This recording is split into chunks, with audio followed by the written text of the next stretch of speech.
इस कार्यक्रम के पुण्यार्जक हैं श्री विनोद काला, श्रीमती किरण काला। सफेद डिटर्जेंट, मेरी चॉइस मेरा सफेद। स्पार्कल, कड़ी चिकनाई हटाए, बदबू दूर करे। चैंपियन ब्लू, रंग हीरो, दाग zero. Shantinath detergent private limited. Shri Mahavir भगवान की जय जय जय। संत शिरोमणि गुरुवर आचार्य श्री विद्यासागर जी महाराज की जय जय जय। नवाचार्य श्री समय सागर जी महाराज की जय जय जय। गुणायतन पीड़िता शंका समाधान भावना एक प्रवर्तक, जन जन के संत प्रखर वक्ता, बोले परम पूज मनी श्री 160 प्रमाण सागर जी महाराज की जय जय जय। मुनिवर श्री निर्वेक सागर जी महाराज की जय जय जय। मुनिवर श्री संधान सागर जी महाराज की। झीलों की नगरी भोपाल के श्री महावीर दिगंबर जैन मंदिर को फैजा से हम और आप टीवी चैनल का बहुचर्चित विश्व विख्यात शंका समाधान के कार्यक्रम में हम और आप अपनी शंकाओं का समाधान प्राप्त करें। उसके पूर्व Paras channel, Janvani channel, Adinath channel और प्रमाणिक एक्ट के माध्यम से जो इस कार्यक्रम को घर में बैठ के देख को सुन रहे हैं, उन सभी का और यहाँ पर उपस्थित समस्त श्रावक श्राविकाओं का पंचायत सभा भोपाल के साथ साथ श्री महावीर दिगंबर जैन मंदिर कमेटी को फजा हार्दिक अभिनंदन स्वागत करता है। चलते हैं प्रतिदिन की भांति परम पूज मुनिवर के श्री चमनदान करते हुए आशीर्वाद प्राप्त करेंगे और निवेदन करेंगे। शंका समाधान के कार्यक्रम के लिए दोनों हाथ जोड़ेंगे, बोलेंगे हे मुनिवर नमोस्तु, हे गुरुवर नमोस्तु, हे मुनिवर नमोस्तु। और आइए गुरुवर के आशीर्वाद से हम और आप अपनी शंकाओं का समाधान प्राप्त करें। निवेदन करेंगे परम पूज मुनिवर संधान सागर जी महाराज के माध्यम से आगे के कार्यक्रम के लिए दोनों हाथ उठा के जयकार लगाएंगे। बोले परम पूज मुनिवर प्रमाण सागर जी महाराज की। चलते हैं गुरु चरणों में और नमोस्तु निवेदित करते हुए प्रथम प्रश्न के लिए मैं यहाँ पर आवाज दे रहा हूँ। प्रीति जैन सेल कोए फिजा, और उसके बाद में तैयार रहेंगे अपने बीच में मिर्जापुर से गुणायतन के शिरोमणि संरक्षक विकास आशिका जैन। ओ चलिए विकास, जिनका नाम बोले वे तैयार रहें। प्रीति जी जैन यहाँ पर उपस्थित हैं? नहीं। हाँ, विकास जी शिरोमणि संरक्षक, और उनके साथ में ही बुढ़ार से मनीष जी नंदिता जैन जो संरक्षक गुणायतन के हैं, वे भी एक प्रश्न अपनी ओर से करेंगे। नमोस्तु महाराज, नमोस्तु महाराज, नमोस्तु महाराज। महाराज जी मिर्जापुर में मंदिर जी में धर्मशाला का निर्माण हो रहा है, तो क्या हम लोग उसको वैवाहिक कार्यक्रम या कोई पार्टी वगैरह दे सकते हैं, देना चाहिए या नहीं? देखिए, धार्मिक परिसरों में यदि कोई इस तरह के भवन आदि होते हैं और वहाँ अपने सामाजिक कार्य करते हैं तो देने का निषेध नहीं, बशर्ते वह हमारी धार्मिक और सामाजिक परंपराओं के अनुकूल हो। आपने धर्मशाला दी, विवाह का कार्यक्रम हुआ, रात में होगा, रात्रि भोजन होगा, अन्य प्रकार के अनाचार होंगे, तो ये काम कतई उचित नहीं हो।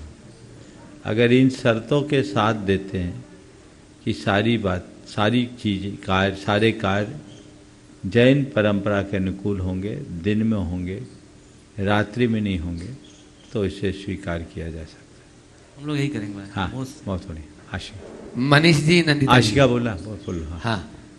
नमोस्तु गुरुदेव, नमोस्तु गुरुदेव, नमोस्तु गुरुदेव। गुरुदेव, एक कहावत है कि सुनो सबकी, करो मन की। तो हमें अपने मन की कब करना चाहिए और कब नहीं करना चाहिए? मन की करना चाहिए, मनमानी नहीं करना चाहिए। मन की करना और मनमानी में बड़ा अंतर है, समझ गया? समझो इसको, बहुत अच्छा सवाल। सुनो सबकी, करो मन की, इसका अर्थ क्या है? कोई भी बात करे उसको समझो, सुनो, समझो, मंथन करो और जो सर्वानुकूल हो, सर्वोपयुक्त हो वो करो। ये सुनो सबकी, करो मन की। अब ये सुनो सबकी, करो मन की, इसका मतलब जो मन में आ जाए वही करो, बाकी को अनसुना करो। ये ठीक नहीं। फिर मन की करो नहीं, मन की करवाओ भी, तो ये मनमानी, ऐसा उचित नहीं। हाँ, नमोस्तु महाराज जी, नमोस्तु महाराज जी। महाराज जी, दान और सहयोग में क्या अंतर है? वो दोनों तो एक ही श्रेणी में आते हैं महाराज जी। देखिए, दान और सहयोग सामान्य रूप से देखा जाए तो एक सा दिखता है, लेकिन गहराई से विचार करें तो अंतर होता है। दान पात्र को दिया जाता है और सहयोग अपनों को दिया जाता है। किसी के अनुग्रह की भावना से, स्वपर के हित के भाव से जो दिया जाता है उसको बोलते हैं दान। अनुग्रहार्थम स्वस्याति सर्गो दानम। स्वपर के अनुग्रह के लिए अपने धन के त्याग का नाम दान है। पर सहयोग किसी को आगे बढ़ाने के लिए, समर्थ बनाने के लिए आवश्यक सहयोग देना, ये सहयोग कहलाता है। अब अगर कोई अपने भाई को देता है तो भाई को दान नहीं होगा, भाई को सहयोग होगा।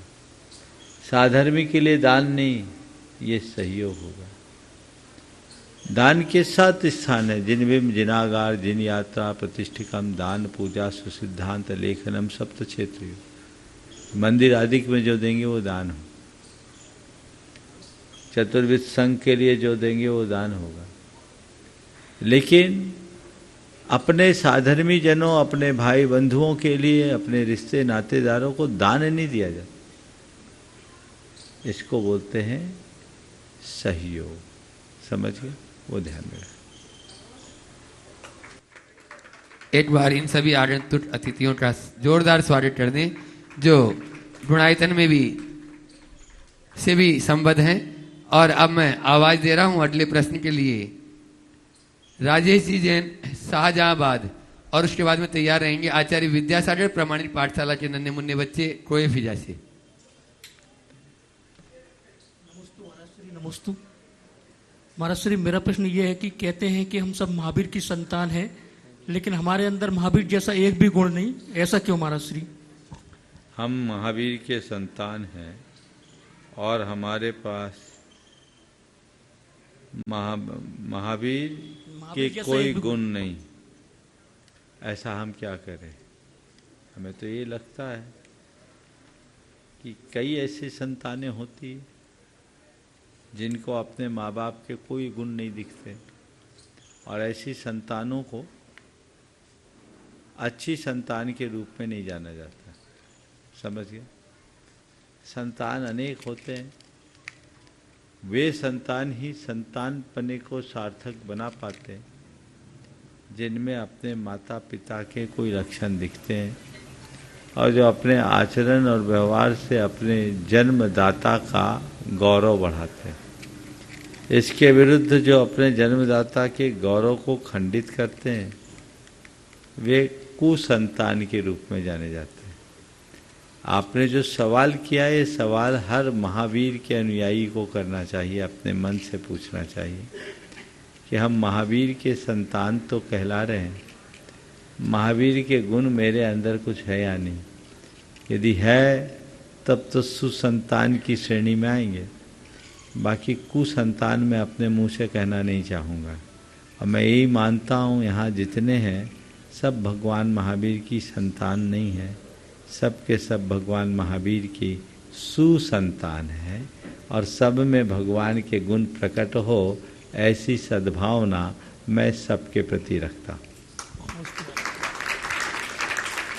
स्थानीय यहाँ कोई फिजा से आचार्य विद्यासागर प्रमाणित पाठशाला के नन्हे मुन्ने बच्चे, और उसके बाद में आज अपने बीच में इम्फाल से गुणायतन ट्रस्टी पंकज जी डॉली जैन, वे अपना प्रश्न करेंगे। महाराज जी के चरणों में नमोस्तु नमोस्तु नमोस्तु। इच्छामि इच्छामि इच्छामि। महाराज जी, हमारा यह प्रश्न है कि हमें गुरु कैसे बनाना चाहिए और क्यों बनाना चाहिए? बहुत अच्छा सवाल है। ये सवाल बच्चों ने पूछा, इससे और प्रसन्नता है।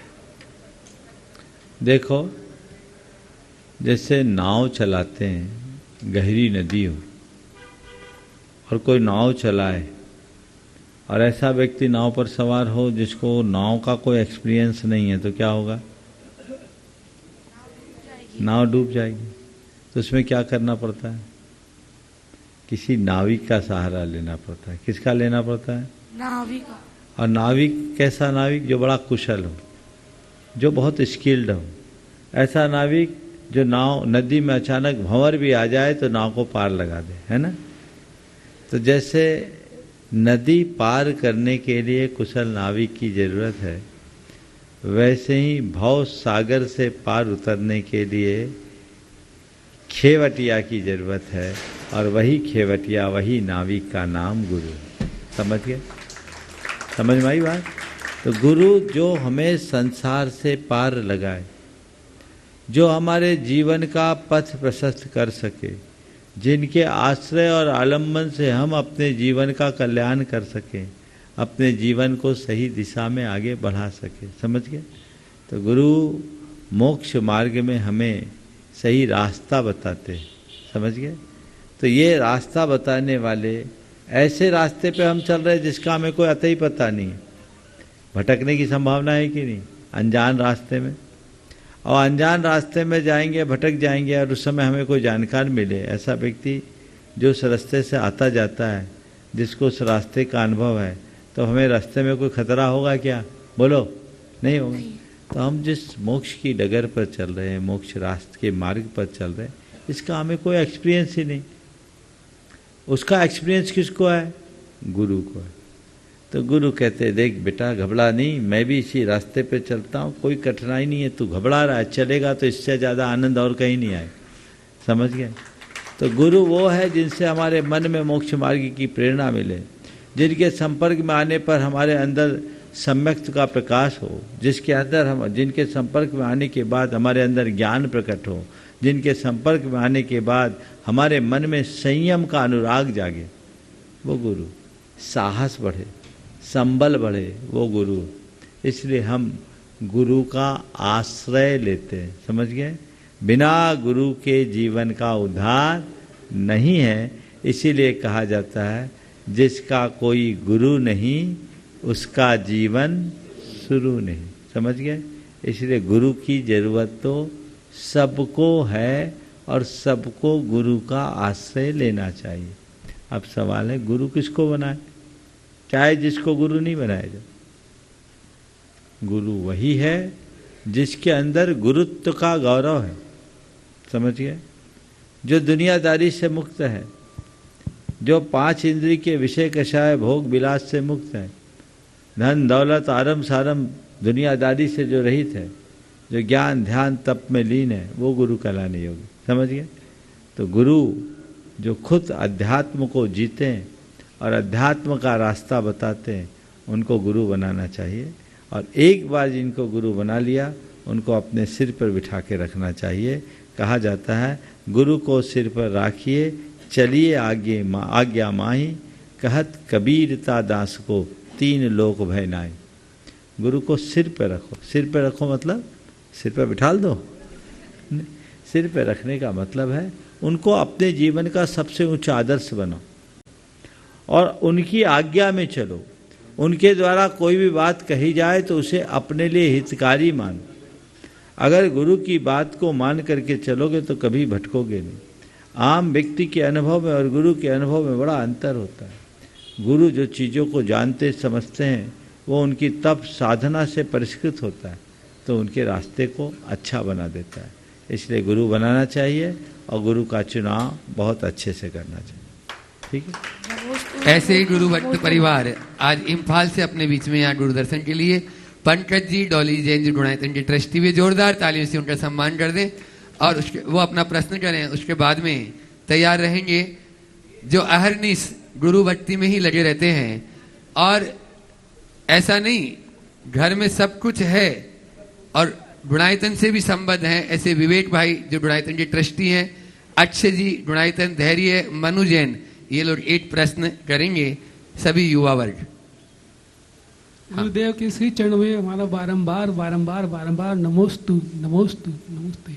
गुरुदेव, जब हमें पंचम गति की प्राप्ति के लिए सभी कर्मों से मुक्ति प्राप्त करनी पड़ती है, तो फिर हम अच्छे कर्मों फिर का से आचरण बोलो। करें। गुरुदेव, जब हम पंचम गति की प्राप्ति के लिए जब हमको सभी कर्मों से छुटकारा पाना है, तो फिर हम अच्छे कर्मों का आश्रय क्यों नहीं रोकते हैं? बहुत सुंदर है। आज सुबह का प्रवचन ही मैंने इसी विषय में दिया कि हमें तो सब कर्मों से मुक्त होना है, तो अच्छे कर्मों से छुटकारा क्यों नहीं पाते? देखो, जब तक हमारे अंदर प्रवृत्ति है तब तक कर्म है। हमारी चेतना की दो स्थितियां होती है, एक प्रवृत्ति की, एक निर्वृत्ति की। निर्वृत्ति ध्यान की अवस्था है, वहाँ कोई क्रिया नहीं, समझ गए? वहाँ आत्मा में लीनता है। लेकिन वह आत्मा की इतनी विशुद्धतम अवस्था है कि उस विशुद्धि से पुण्य का निरंतर बंध होता रहता है, उसे रोका नहीं जाता, कोई साधक नहीं बचता। लेकिन पुण्य की एक विशेषता है, पुण्य हमारे रास्ते में बाधक नहीं बनता, वो अपना काम करता है और चला जाता है, वो हमारे लिए सहायक होता है, बाधक नहीं। बहुत अच्छा सवाल है, मैं इसे थोड़ा विस्तार से कहना चाहूँगा। पहले इसे समझिए कि निर्वृत्ति की बात है, उसमें भी पुण्य बनता है। प्रवृत्ति में हमारी दो प्रवृत्ति होती है, या तो शुभ प्रवृत्ति होगी या अशुभ प्रवृत्ति। तो ध्यान से बाहर आओगे तो क्रिया करोगे, अच्छी क्रिया करोगे या बुरी क्रिया करोगे। अब अच्छी क्रिया करनी नहीं है तो कौन सी क्रिया होगी? बुरी होगी। तो क्या बंधेगा? पाप। तो ये तो समझदारी नहीं कहलाएगी। तो फिर भैया चलो, अच्छी क्रिया नहीं, बुरी क्रिया तो करना नहीं है, जब तक हम निष्क्रिया में नहीं जा रहे तब तक अच्छी क्रिया। ये एक साधक का लक्ष्य होता है और इसलिए वह शुभ प्रवृत्तियों को अपनाता है, जिससे पुण्य का उपार्जन होता है। पर पुण्य का उपार्जन करने का दो दृष्टिकोण है, एक पुण्योपार्जन के लिए पुण्य करना और एक पाप से बचने के लिए पुण्य की क्रिया करना। जो केवल पुण्य के फल की चाह रखते हुए पुण्य की क्रियाएं करते हैं, उनका संसार बढ़ता है, और जो पाप से बचने के लिए पुण्य की क्रियाएं करते हैं, उनका संसार सिमटता है। अपने संसार को समेटना है तो हमारे पास और कोई दूसरा रास्ता नहीं। अब क्रिया मुक्त हो नहीं पाया हूँ तो विक्रिया से तो बच जाऊँ, गलत क्रिया से तो बचूँ, शुभ से नहीं बच पाता, अशुभ से बचूँ। तो पाप से बचने के लिए, दुर्ध्यान से बचने के लिए शुभ का आलम्बन लिया जाए। फिर क्रिया मुक्त होने के बाद भी विशुद्धि तो बढ़ती रहती, उस विशुद्धि के फलस्वरूप पुण्य का अर्जन होता है। लेकिन जैसा अभी मैंने कहा, ये पुण्य बाधक नहीं होता, साधक होता है। पाप को काटा जाता है, पुण्य को काटा नहीं जाता। एक बड़े रहस्य की बात आपको बता रहा हूं। सब कर्मों में बुद्धि पूर्वक या पुरुषार्थ पूर्वक जो निर्जरा होती है, केवल पाप कर्मों की होती है। पुण्य कर्म की निर्जरा की नहीं जाती, पुण्य छूट जाता है। क्यों? सचखंडागम में, धवला में, आचार्य वीरसेन महाराज से किसी ने एक सवाल किया, जैसा आपने किया। वहां बताया कि केवली भगवान के पास पुण्य का सबसे अधिक उत्कृष्ट अनुभाग सत्कर्म होता है, यानी पुण्य सबसे प्रबल पुण्य वहां होता है। तो बोला, उन्होंने अभी समुद्घात कर दिया, वहां पुण्य को नष्ट क्यों नहीं किया? उनकी स्थिति कम हो जाती, मोह का क्षय कर दिया, इतना बड़ा पुरुषार्थ किया, केवल ज्ञान पाया, इनको तो सत्कर्म पहले खत्म हो जाना था, यहां क्यों है? तो बहुत बड़े रहस्य की बात कही, जिस पर आप सबको ध्यान देना चाहिए। वहां उन्होंने लिखा, सम्मा इट्ठी पसत्थ कम्माण अनुभागम न हणदी। सम्यक दृष्टि प्रशस्त कर्मों का, यानी पुण्य कर्मों का अनुभाग नहीं घातता। एक बात और ध्यान रखना, पुण्य और पाप का भेद अनुभाग में ही है। प्रकृति तो पुण्य और पाप रूप रहती है, लेकिन घात किसका किया जाता है? अनुभाग का। स्थितियां सब कर्मों की पाप रूप मानी जाती है, 3 आयु को छोड़कर। तो यहाँ कहा गया, मैं आपके ये तो सैद्धांतिक शब्द है, मूल शब्दों में कहूँ तो मैं कह सकता हूँ कि सम्यक दृष्टि पुण्य का घात नहीं करता, ऐसा उन्होंने लिखा। क्यों नहीं करता? तो उसका एक बड़ा मनोवैज्ञानिक हेतु दिया। क्या हेतु दिया? बोले पुण्य के घात के लिए संक्लेश यानी कलुषता चाहिए। क्या चाहिए? बिना क्लेश के अशुभ परिणाम के पुण्य का घात नहीं होगा, और अशुभ परिणाम करोगे तो पाप का बंध होगा। कौन सम्यक दृष्टि चाहेगा कि पुण्य के घात के लिए पाप का बंध करे? चाहेगा क्या? फिर दूसरी बात, साधक अवस्था उत्तरोत्तर विशुद्धि की ओर बढ़ती। जितनी जितनी विशुद्धि बढ़ेगी उतना उतना पुण्य बंधेगा, ऑटोमेटिक। पुण्य विशुद्धि का प्रतिफलन है, बल्कि विशुद्धि की परिभाषा ही है। विशुद्धि है क्या? साता आदि प्रशस्त कर्मों के यानी पुण्य कर्मों के बंध योग परिणाम का नाम विशुद्धि है। तो जितनी विशुद्धि उतना पुण्य बंधेगा। महाराज फिर मुक्ति कैसे मिलेगी? मुक्ति मिलेगी, पुण्य कहीं बाधा नहीं डालेगा। पुण्य हमारे लिए अनुकूल वायु की तरह, नाव चलती है तो अपोजिट डायरेक्शन से नाव आए तो नाव को ढकेल दे, लेकिन बैक साइड से अगर हवा आए तो क्या होगा? नाव बहुत फास्ट भागती। तो पुण्य हमारी गति को प्रगति में बदल देता है, आगे बढ़ा। इसको समझो। जैसे कहीं कोई इवेंट हो रहा है, कोई कार्यक्रम हो रहा है, हाँ? पुलिस कंट्रोल रूम को सूचना दी जाती है, यहाँ एक इवेंट हो रहा है, आपको इसे संभालना है। या मान लो कहीं कोई उपद्रवी तत्व आ गए, तो उनसे बचाने के लिए आपको क्या करना पड़ेगा? आप पुलिस कंट्रोल रूम में फ़ोन करोगे कि आइए थोड़ी स्थिति ठीक नहीं, संभालिए। पुलिस आएगी, पुलिस को कॉल करके बुलाया, पुलिस ने अपना काम किया, सबको ठीक किया, उसके बाद पुलिस अपने आप चले जाती कि भगाना पड़ता है? बोलो। पुलिस को बुलाओ ये सब कहते हैं, पर पुलिस को भगाओ ऐसा कहने वाला साहूकार नहीं होता। समझ गए ना? पुलिस को बुलाओ ये सब कहेंगे, पर पुलिस को भगाओ ऐसा कहने वाला साहूकार नहीं हो सकता। इसलिए सम्यक दृष्टि उत्तरोत्तर पुण्य बंध का भागी बनता है, पर पुण्य अपने आप चला जाता है। स्थिति पूरी हुई, पाप कटा। सिद्धांत की बात कह रहा हूं। स्थिति पूरी हुई, स्थिति यानी पाप, पाप कटा, पाप कटा, पुण्य छटा, खत्म कहानी। सब 14वें गुण स्थान में अंत में पुण्य प्रकृतियां भी निःशेष हो जाती है।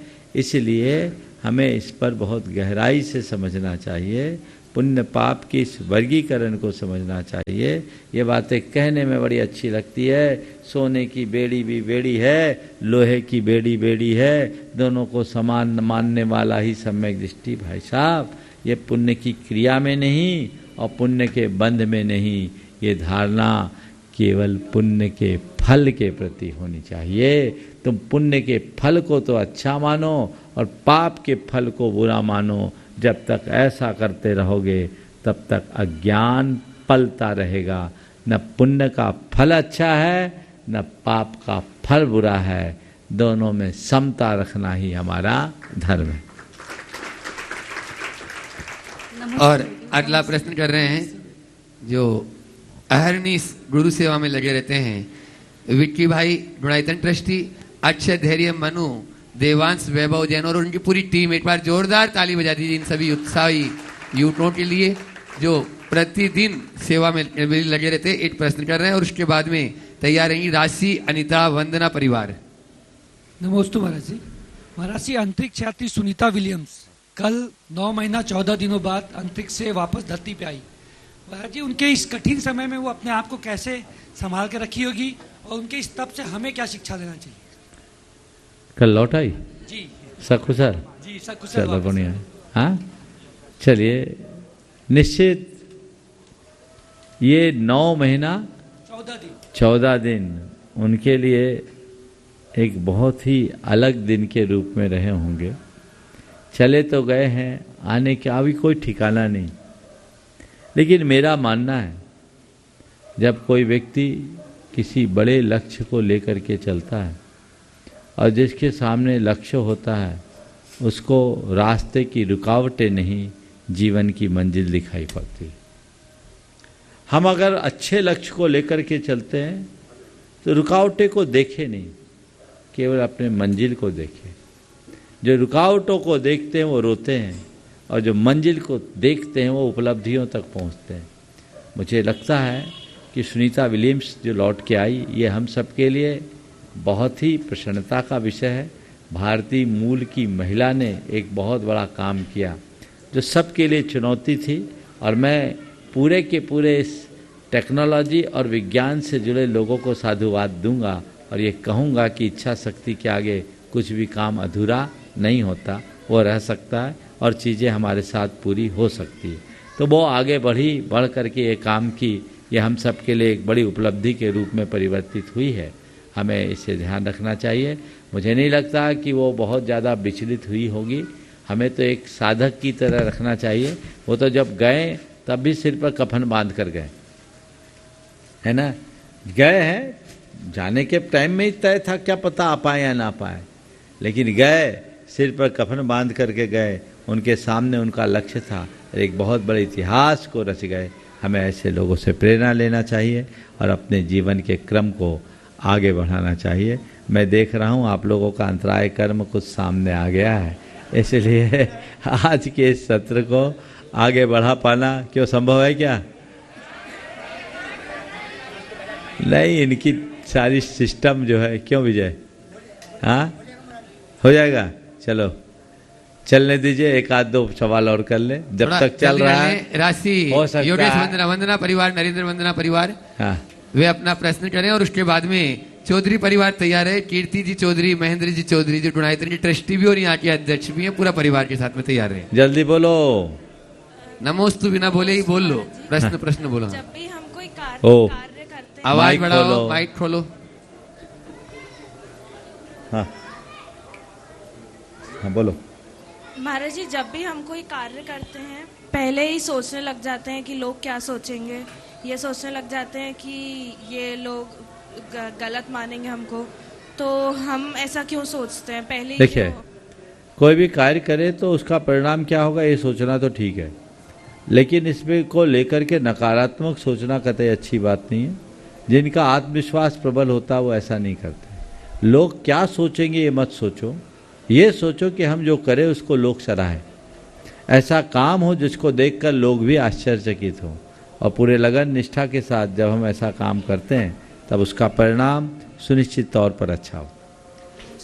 चलिए, महेंद्र जी कीर्ति चौधरी गुणायतन ट्रस्टी और यहाँ के अध्यक्ष भी हैं, और उसके बाद में तैयार रहेंगे सुबोध जी जैन जो गुणायतन ट्रस्टी हैं और नगर निगम भोपाल से।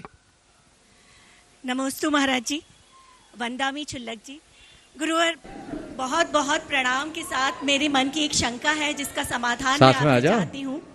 हाँ हाँ, मेरे मन में ये शंका है कि लौकिक जीवन में अक्सर जो कर्म हमने नहीं किए होते, जब उसका दुष्परिणाम होता है तो उसका दोषारोपण कई बार हमें झेलना पड़ता है। तो ऐसे समय में क्या हमें अपना सही पक्ष रखकर अपने लिए खड़े रहना चाहिए, या फिर उसे पूर्व में बंधे कर्मों का विपाक समझकर धैर्य से बीत जाने देना चाहिए? दोनों काम करना चाहिए। सबसे पहले तो ऐसे प्रसंगों में इसे अपने पूर्वकृत कर्म मानकर इसे स्वीकार करना चाहिए। अपने मन में स्थिरता और धैर्य लाना चाहिए, ताकि ऐसे प्रसंगों में किसी भी प्रकार की बौखलाहट ना हो, हमारे मन में क्षमता और शांति बनी रहे, पहली बात। दूसरी बात, अगर अवसर मिले तो अपनी स्थिति को स्पष्ट करने का प्रयास करना चाहिए। वह भी तब जब सामने वाला उसे सुनने को राजी हो। यदि वो राजी ना हो, अनुकूल अवसर ना हो, तो इसे टाल देना चाहिए। बहुत बहुत धन्यवाद महाराज श्री।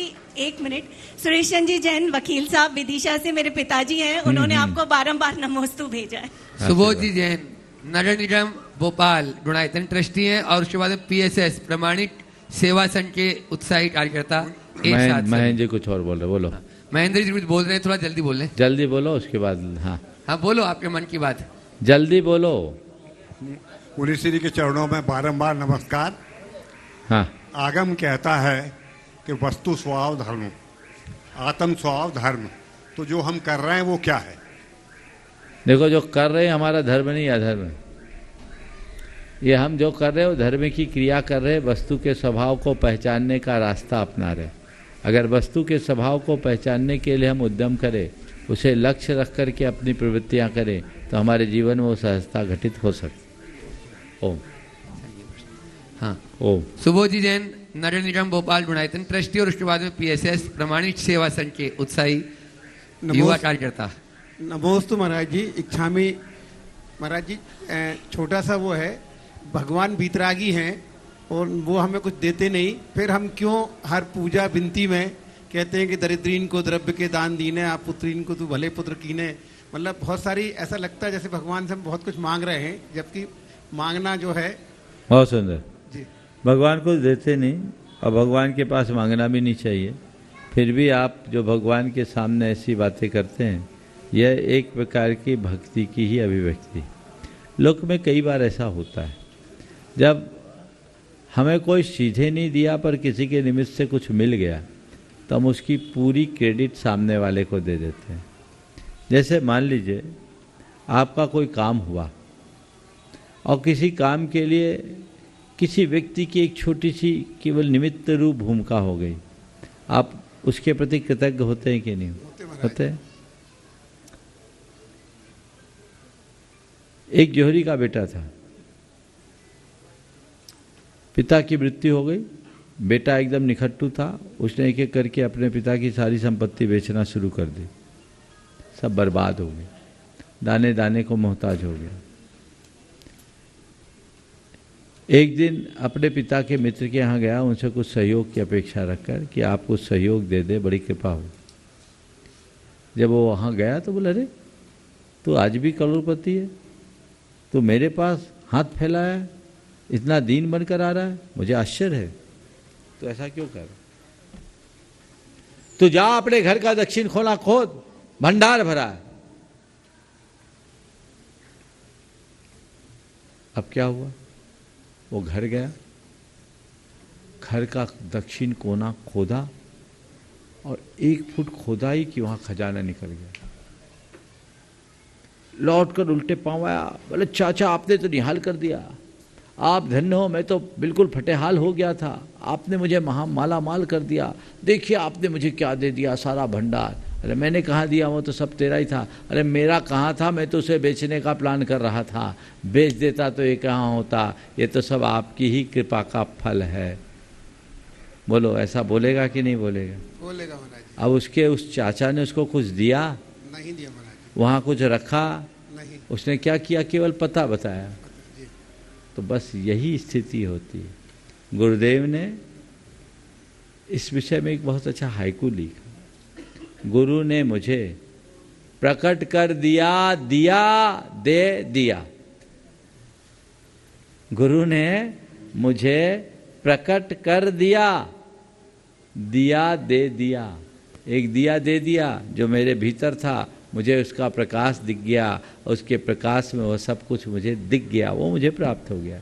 तो ऐसी ही दृष्टि अपने अंतर मन में अगर हम जगा लें तो हमारे जीवन का काया पलट निश्चित है। तो भगवान से भी, भगवान देते नहीं, मिल जाता है तो हम कहते हैं भगवान आपने ही तो दिया है, ये सब आपका ही तो है। ये भक्ति के उद्गार है, वस्तु का स्वरूप नहीं।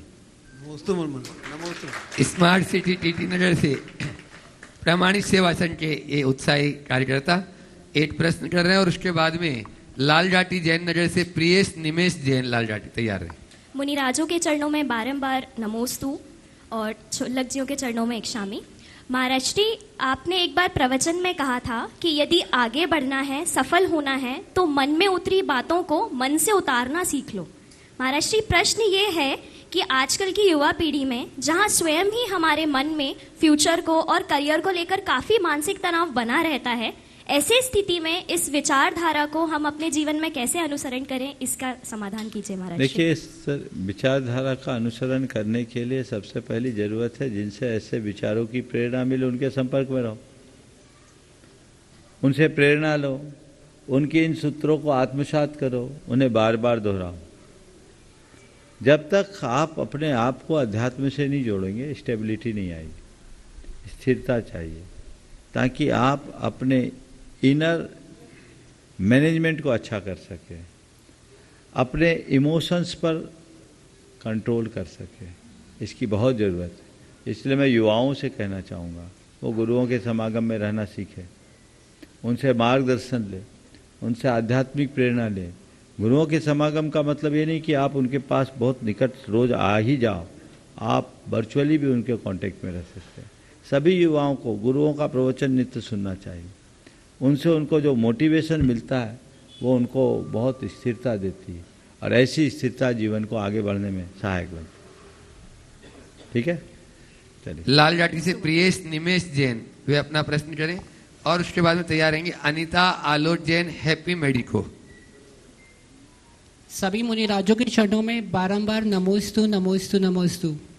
महाराज श्री, हम सभी जयनगर से हैं और आपकी गुरु चरणों की प्रतीक्षा कर रहे हैं कि कब आपका आशीर्वाद प्राप्त हो सके। हर पल सभी समाज जन चाह रहे हैं कि आप जल्द से जल्द सभी को आशीर्वाद देने ज़रूर आए। महाराज श्री, मेरा प्रश्न ये है कि जब हम तीर्थ क्षेत्रों की वंदना के लिए जाते हैं तो हमें किस प्रकार की भावना रखना चाहिए जिससे हमारी कर्मों की निर्जरा हो सके और अधिक से अधिक पुण्य प्राप्त कर सके। देखिए, तीर्थ क्षेत्र की वंदना के लिए जाए तो जहाँ तक भावना का सवाल है, हमें तीर्थ क्षेत्र की या तीर्थ यात्रा के प्रयोजन को सामने रखें तो भावना अपने आप आ जाए। हम तीर्थ यात्रा पर क्यों जाते हैं, बोलो? महाराज जी, अच्छे भाव हो सके, पॉजिटिव। तीर्थ यात्रा में जाने का मूल उद्देश्य क्या है, कोई बताएगा? महाराज जी, परिणामों की विशुद्धि। वंदना क्यों कर रहे? पुण्य का अर्जन करने के लिए। ठीक है, ये उत्तर अच्छा है। पुण्य का अर्जन करने के लिए तो पुण्य कैसे अर्जित होगा? पुण्य तब अर्जित होता है जब विशुद्धि। ये तो पुण्य का अर्जन एक स्थूल प्रयोजन है। तीर्थ यात्रा का मूल प्रयोजन अंतर यात्रा की शुरुआत है। जैसे दूसरे शब्दों में कहें, एक प्रकार का ट्रांसफॉर्मेशन, आध्यात्मिक यात्रा, अपने जीवन में व्यापक बदलाव, ये तीर्थ यात्रा का मूल ध्येय होना चाहिए। बहुत कम लोग हैं जो तीर्थ यात्रा के इस प्रयोजन को सामने रखकर तीर्थ यात्रा करते हैं। जब किसी तीर्थ में जाओ, देखो आप जितने भी तीर्थ हैं उन तीर्थों का इतिहास क्या बोलता है। सम्मेद शिखर जाते हैं आप लोग, भाव सहित जाते हैं। उस पर्वत के कण कण को पूज्य और पवित्र हम लोग मानते हैं। हमें ये बचपन से बताया गया, एक बार बंदे जो कोई ताहि नरक पशु गति नहीं हुई।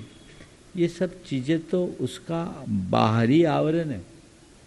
सम्मेद शिखर जाओ तो सबसे पहले सवाल करो, ये तीर्थ बना क्यों? बोलो। तीर्थ, सम्मेद शिखर तो एक सामान्य सी पहाड़ी है, तीर्थ क्यों बना?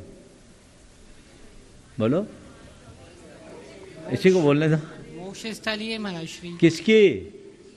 तीर्थंकरों की। तीर्थंकरों की मोक्ष स्थली। तो तीर्थंकरों ने ये पर्वत को चुना, क्यों चुना? सारा राज पाट सत्ता साम्राज्य वैभव को त्यागा और अरहंत अवस्था में समो शरण को भी त्यागा। सारी विभूति को छोड़कर आत्मा में डूबे, तब उन्हें मोक्ष की प्राप्ति हुई और वो हम सबके लिए वो धरा भी पूज्य बन गई। जब तीर्थ क्षेत्र में जाओ तो ये प्रेरणा लो कि मेरे जीवन का सार ये है, वह नहीं जिसे हमने आज तक पकड़ रखा। त्याग मेरे जीवन का साध्य होना चाहिए, भोग नहीं। इतनी सी समझ आ गई, समझ लो तीर्थ यात्रा सफल हो गई। भोग के लिए तीर्थ यात्रा मत करो, त्याग को अपने जीवन का आदर्श बनाने के लिए तीर्थ यात्रा करो। एक आध्यात्मिक दृष्टिकोण। जब मैं पहली बार सम्मेत शिखर गया मुनि बनने के बाद 2005 में, 21 जनवरी 2005 को मैंने वंदना की थी। तो वंदना करने के बाद लोगों ने मुझसे कहा कि महाराज आपको कैसा लगा, वहीं पर पूछ लिया। मैंने कहा जब तक पहुंचा नहीं था तब तक आतुरता थी, अब आ गया तो आकुलता हो रही। जब तक पहुंचा नहीं तब तक आतुरता थी, आ गया तो आकुलता होने लगी। क्या आतुरता? क्या आतुरता इस बात की थी कि कब जल्दी पहुंचूं, कब जल्दी पहुंचूं, जितनी जल्दी हो सके पहुंचूं। आकुलता किस बात की? आकुलता मेरे मन में केवल इस बात की रही कि हे प्रभु, कब वो क्षण आए कि मैं आपके इस सिद्ध क्षेत्र में तो आ गया, सिद्ध लोक में स्थान बना सकूं। ये साइन है तीर्थ यात्रा का। आप सब जितने भी तीर्थ यात्रा करते हो, मुझे तो लगता आजकल तीर्थ यात्रा कम, रिलीजियस टूरिज्म ज्यादा है। अंतर यात्रा का उद्देश्य लेकर के जाइए, आध्यात्मिक प्रेरणा लीजिए और आइए तो बदल करके आइए। मन को अहोभाव से भरिए, बुराइयों का त्याग करके आइए, नए शुभ संकल्प लेकर आइए और अपनी धर्म की श्रद्धा में प्रगाढ़ता जगाइए, तो तीर्थ यात्रा का प्रत्यक्ष फल आपको मिल जाएगा। समझ गए? तो अहोभाव की वृद्धि, बुराइयों का त्याग, नव संकल्प और श्रद्धा की प्रगाढ़ता, ये तीर्थ यात्रा का उद्देश्य होना चाहिए। और वहाँ जाइए, खाने पीने में संयम रखिए। कोशिश कीजिए तीर्थ यात्रा के दिनों में, मैं जितने दिन की तीर्थ यात्रा करूँगा एक आसन करूँगा, रात्रि में चारों प्रकार के आहार का त्याग करूँगा, वहाँ जाऊँगा तो पाठ जाप साधना करूँगा, ध्यान करूँगा, स्वाध्याय करूँगा, पूजन करूँगा, इसमें समय बिताइए। आप लोग तीर्थ यात्रा में जाते हो, तीर्थ में जितना समय उससे ज़्यादा तो कमरों में रहता है। और आजकल तो प्राय तीर्थ क्षेत्रों में आपके कमरों में भी टीवी लग गई, सो वहाँ भी वही कार्यक्रम चलता है जो घर में करते हो। और टीवी नहीं भी है तो जेब में रखी है तुम्हारी, उसी में लग गए, चाट पकौड़े खाते रहते हो। मुझे तब बड़ी तरस आती है लोगों पर जब सम्मेत शिखर जैसे तीर्थ क्षेत्र में अभी इस समय जाओगे तो पूरी लाइन लगी होगी खोमचों पे, ऐसी जैसे जिंदगी में कभी खाए नहीं हो या यही खाने के लिए यहाँ आए। अरे दिन तो पड़ा है तुम्हारे लिए, अशुद्ध अभक्ष्य पदार्थ, और वो भी रात्रि में। क्यों? इनका परित्याग क्यों नहीं कर सकते? पवित्रता को क्यों नहीं अपना सकते? अपने जीवन में संयम साधना की शुरुआत क्यों नहीं कर सकते? जब तक संयम साधना जीवन में प्रकट नहीं होगी तब तक जीवन का कल्याण नहीं होगा। ये बात गांठ में बांध लीजिए। मौज मस्ती के लिए 100 ठिकाने हैं, तीर्थ यात्रा में जाओ तो मौज मस्ती का त्याग करके जाओ, तब तो जीवन में कुछ अच्छा होगा। कुछ हट करके अनुभव करने का प्रयत्न करें, तब तीर्थ यात्रा का कोई लाभ होगा, उद्देश्य होगा। ऐसा दृष्टिकोण। महाराज श्री हम सभी और हाँ बिल्कुल, प्रतीक्षा की घड़ी अब समाप्त होने वाली है। अभी हम लोग बड़े रिलैक्स मूड में हैं। यहाँ जितना आनंद हम लोगों को आ रहा है बहुत अच्छा, क्योंकि बहुत लंबे अंतराल के बाद एक छोटी समाज, माने समाज तो अपने आप में बड़ी समर्थ है, लेकिन यहाँ लोग टाइम पर आते हैं और टाइम पर जाते हैं। हम लोगों का दिमाग खराब कम करते हैं, इसलिए आनंद है। आशीर्वाद पूरे संघ को रिलैक्स। जैन नगर आतो रहे। बिल्कुल। प्रियेश निमेश जी जैन अपना प्रश्न करे, उससे पहले समय कम है, इसलिए मैं अनुभव जी सर आपको बुलाऊंगा जो आज गुणायतन से संबद्ध हुए, उनके नामों की घोषणा के लिए। उससे पहले अपने बीच में बंधु इस सभा के अंदर में छिंदवाड़ा से आपकी तालियां चाहूंगा। छिंदवाड़ा से कौन है पता है आपको? कौन है? मंच पर परम पूज्य निर्वेद सागर जी महाराज यहाँ पर उपस्थित हैं और उनके ड्रेस अवस्था के भैया दीपक जी, भावना जी यहाँ पर इस सभा में बैठे हुए हैं। जोरदार तालियां बजा दीजिए आप उनके लिए। तालियों में कंजूसी नहीं। दीपक जी, भावना जी आए और मैं चाहूंगा यहाँ की ट्रस्ट कमेटी, पहले उनका गुणायतन परिवार, वहीं पर जो है, हाँ यहाँ आगे आ जाए। दीपक जी हैं, सम्मान के साथ दीपक जी एवं परिवार आगे आए। उनके सम्मान के लिए हमारा गुणायतन परिवार आगे आएगा। उनको गुणायतन भैया सुबोध भैया, संजय मलिया जी, हमारे संदीप जी इनका स्वागत करेंगे। गेहूं जी, ये लोग सब मिलकर उनका स्वागत करें। आप लोग तालियां बजाएं। सामने आओ। आप लोग तालियों में कंजूसी करें। जिनके परिवार से निकला हुआ हीरा अज्ञान रूपी अंधकार को दूर कर ज्ञान का चहुमुखी प्रकाश फैला रहा है, जो पाठशालाओं का निश्चित रूप से बहुत ही अच्छे से निर्देशन करते हैं और बहुत ही अच्छे से यानी पाठशालाओं की प्रेरणा देते हैं। चौधरी जी ऐसे परिवार से आज दीपक भाई अपने बीच में हैं। आ जाए, सामने आ जाए, सामने आए। सपत्नी बोला दीपक जी, भावना जी यहाँ पर आए और महिला विंग्स का स्वागत करने के लिए। हाँ, दीपक जी अपना सवाल भी करेंगे। भावना जी कहाँ हैं? आइए आइए, पीछे आइए, बुला लो। चलिए आ जाने दो, जब तक आने दो, आएंगे। आ रही यहीं आओ ना, यहीं। माइक दीपक जी तक पहुंचाएं। एक प्रश्न गुरु चरणों में दीपक जी भावना करेंगे और महिला मंडल। हाँ चलो एक साथ हो जाओ। दीपक, जोरदार तालियों से भावना जी की के पवित्र भावों का सम्मान करें। देखो, अपने महाराज श्री के निर्वेद सागर जी के सगे भ्राता हैं, लघु बड़े इनके ज्येष्ठ भ्राता हैं। कल से आए हुए, मेरे भी ध्यान में नहीं था। और बहुत बहुत एक बार सब लोग जोरदार जोरदार अभिनंदन करें। दीपक भाई सवाल करें। एक बहन है, वो आरिका है, संतुष्टमती संघ में। एक मुनि महाराज है, एक घर में भाभी महाराज बनने की तैयारी में है। जोरदार अभिनंदन करें। बहुत बढ़िया। हाँ बोलो। श्री के चरणों में मेरा परिवार का बारंबार नमोस्तु नमोस्तु नमोस्तु। महाराज जी, किसी प्रकार का मन में कोई क्वेश्चन तो नहीं है? बहुत बढ़िया, एक बार जोरदार अभिनंदन। भावना जी को पूछना है? नहीं, चलो ठीक है। हाँ, अनुभव जी, किसी को खड़ा किया था पहले। चलो अनुभव जल्दी से। अनुभव सर, आप जो ऑनलाइन नाम आए हैं उनकी घोषणा करेंगे और उसके बाद में शिरोमणि संरक्षक प्रेमचंद जी, प्रेरणीय जो दयोदय महासंघ के अध्यक्ष भी हैं, यहाँ उपस्थित हैं। वे अपना प्रश्न गुरु चरणों में करेंगे। पहले नामों की घोषणा हो रही है। प्रतिदिन की तरह गुणायतन परिवार से उन पुण्यशाली परिवारों को मैं नाम ले रहा हूं जो जुड़ रहे हैं।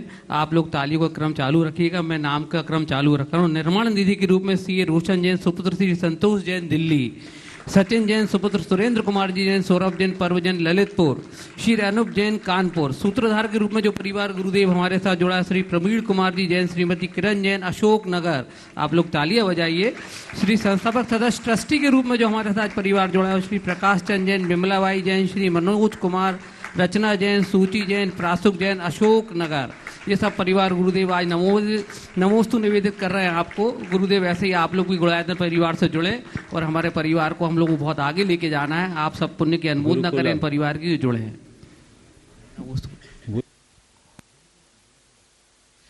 हमारी ये योजना गुरुदेव की श्री विद्या प्रमाण गुरुकुलम जो चल रही है, उसकी हम लोगों ने आपको बताया, पहले भी निवेदित किया है कि हम लोग उसमें मेधावी छात्रों को उच्च शिक्षा, उच्च व्यवहार, उच्च संस्कार के साथ शिक्षित करेंगे। ऐसी हमारी भावना है। उसमें हमारी ये योजना चल रही है। उसमें हमने 50 मेधावी छात्रों को हमारे गुणायतन परिवार और सारे ही लोगों ने उनको अडॉप्ट किया हुआ है। हम उनको शिक्षा मित्र के रूप में, विद्या मित्र के रूप में साथ में। कितने फॉर्म आ गए ये बोल दो और बोलना, और जिसको करना चलो मैं ही बोल देता हूँ। देखिए, बहुत अच्छी बात है और बहुत अच्छी संख्या में लोगों ने अपनी प्रविष्टियाँ दी।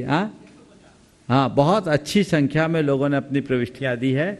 लेकिन मैं चाहता हूँ कि इतनी प्रविष्टियाँ हो जाए कि इनको अपनी व्यवस्था डबल करने के लिए बाध्य होना पड़े। इसलिए आप अपनी प्रविष्टियाँ देते रहिए। अभी एक और शुभ समाचार मेरे पास आया है जिसकी अभी घोषणा नहीं करूँगा, लेकिन बहुत अच्छा है। इसलिए मैं पूरे देश के लोगों से कहूँगा कि जो भी अपने बच्चों को संस्कार युक्त गुणवत्तापूर्ण शिक्षा देना चाहते हैं, वे जरूर इसमें अपना नामांकन कराएं। अभी समय है 1-2 दिन का। आप जितनी जल्दी से 25 तारीख तक ऐसे घोषित तिथि है, पर नाम इतने आ गए, प्रक्रियाएं तो चालू हो जाएगी, लेकिन आप अपने नामों को भेजते जाइए ताकि हम एक अच्छी परंपरा को आगे बढ़ा सके और बच्चों के भविष्य को गढ़ सके। महिलाएं पहले प्रेमचंद जी प्रेमी के पहले हैप्पी परिवार से अनीता आलोक जैन वे अपना प्रश्न करें, फिर प्रेमचंद जी प्रेमी। नमोस्तु चुल्लक श्री के चरणों में इच्छामि है मुनिवर। मेरा प्रश्न ये है कि रोज मन में एक आत्मग्लानि रहती है कि हम शाम के समय में या सुबह में प्रतिक्रमण करते हैं और अगले दिन फिर वही दोष करने में आते हैं, तो ऐसा लगता है कि इनसे बच ही नहीं पा रहे हैं और यही दोहराते जा रहे हैं रोज। देखिए, दो दृष्टियां। क्या करें? और फिर वो महाराज ओम केवल प्रतिक्रमण मत करिए, प्रतिक्रमण के साथ प्रत्याख्यान भी कीजिए। प्रत्याख्यान का मतलब होता है भविष्य को उज्जवल बनाने के लिए लिया जाने वाला संकल्प, भावी दोषों से बचने के लिए लिया जाने वाला संकल्प। तो हम कुछ संकल्प भी लें ताकि हम ऐसी प्रवृत्तियों से बचें। दूसरी बात, एक व्यक्ति गलती को बेखौफ होकर के करता है और एक व्यक्ति गलती को गलती मान करके करता है। यदि आप प्रतिक्रमण करते हैं तो निश्चित आपके मन में ऐसा लगेगा कि मैं गलती कर रहा हूँ, और मैं गलती कर रहा हूँ तो गलती से बचने का भाव जागेगा, इसलिए करते रहे। करते हैं तो फिर दोष लगता है? दोष नहीं लगता, दोषों के प्रति जागरूकता आती। जयोदय महासंघ के अध्यक्ष प्रेमचंद जी प्रेमी परिवार कटनी सतना भोपाल, जोरदार तालियां बजा दीजिए और वे अपना प्रश्न कर रहे हैं। मुनित्रय के चरणों में बारंबार नमोस्तु, छुल्लक महाराज जी के चरणों में इच्छामि। गुरुदेव, ये श्री विद्या प्रमाण गुरुकुलम में हमारी ओर से भी 2 बच्चों का हम और जो आगे सहयोग होगा वो करते रहेंगे। गुरुदेव, हाँ। जीवन में परिचय जितना बढ़ता है विकल्प उतने बढ़ते हैं, तो अपने को इस संसारी दशा में अपने को अपने में कैसे व्यस्त रखें, मार्गदर्शन। परिचय जितना बढ़ता है विकल्प उतना बढ़ता है। अपने को अपने में मस्त रखने के लिए एक ही रास्ता है, सब में रहो, खुद में रमो। परिचय हो, परिग्रह न हो। परिचय और परिग्रह में अंतर है। किसी को जानना बुरा नहीं है, पर किसी को अंदर बसा लेना अच्छा नहीं। हर किसी को अंदर से अटैच मत करो, जो है अपना काम करो। जैसे यात्री होते हैं, सबको एक यात्री की तरह देखो और खुद को भी एक यात्री मान करके जियो। हमारा रास्ता अपने आप प्रशस्त होगा और जीवन आगे बढ़ सकेगा। अगर हम चिपक जाएंगे तो उलझ जाएंगे। बाकी तो चीज़ें आती हैं जाती हैं, ठीक है। जितने दिन हैं उतने देर रह गए, बाकी खत्म। दिग्देशेभ्य खगायत्य सम वसंती नगे नगे स्वस्व कार्य वसात यान्ति। देश से दिक्षु प्रगे प्रगे की बात है। उसके अनुरूप यदि हम जीवन की धारा को आगे बढ़ाएंगे तो हमारा मार्ग अपने आप प्रशस्त होगा। नमस्ते।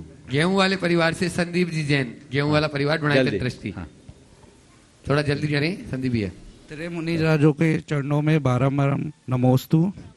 महाराज जी, मेरे मन में ये जिज्ञासा है कि एक मनुष्य को अपना जीवन किस प्रकार से जीना चाहिए कि वो अपना खुशी से आनंद पूर्वक और सत्कर्म करते हुए अपने व्यक्तित्व को प्रभावशील बनाते हुए जी सके और साथ में भविष्य की भी पर्याय की भी अच्छी व्यवस्था कर सके। सवाल आपने इतना बड़ा पूछा है और आखिरी गेंदे में पूछा है, समय नहीं है। मैं समझता हूँ इस सवाल तक ही सब कुछ समाप्त होने को है, फिर भी आपने पूछा है तो मैं इसका एक लाइन में उत्तर दूंगा कि एक मनुष्य को अपना जीवन इस तरह से जीना चाहिए कि यहाँ जिसे जाने के बाद दुनिया के लोग उसे कभी भूल ना सके, हमेशा याद कर सके।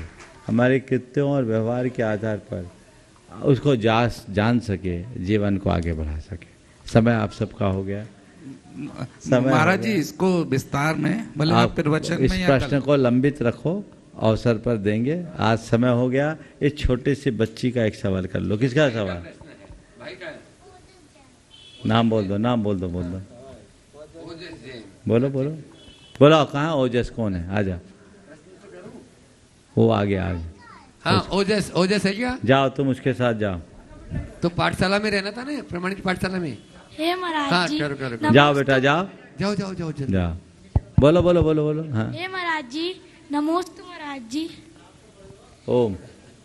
मेरा प्रश्न ये है कि मैंने आपसे संस्कार कराया था, आप ही मेरे गुरुजी हो, और मैं अपना आगे का जीवन कैसे करूं, अपने पूरे जीवन में कैसे संस्कार भरूं। बस अपनी माँ से इतना बोलो। बहुत अच्छा सवाल है। ये सवाल तो फिर पूछो तो ज़्यादा अच्छा रहता, लेकिन चूक गया, इसका नंबर नहीं आया। पर मैं इतना ही कहता हूँ, माँ से बोलो, माँ गुरु से एक बार संस्कार तो मुझे मिल गया, अब ऐसा संस्कार दो कि मैं अपने जीवन को इतना आगे बढ़ाऊं कि गुरु से दीक्षा संस्कार करा सकूं और अपने जीवन को आगे बढ़ा सकूं। समय हो गया, यहीं पर विराम।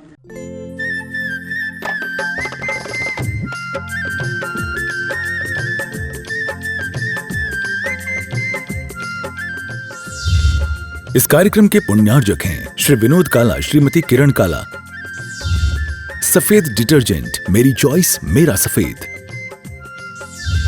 स्पार्कल, कड़ी चिकनाई हटाए, बदबू दूर करे। चैंपियन ब्लू, रंग हीरो, दाग zero. Shantinath detergent private limited, Kolkata.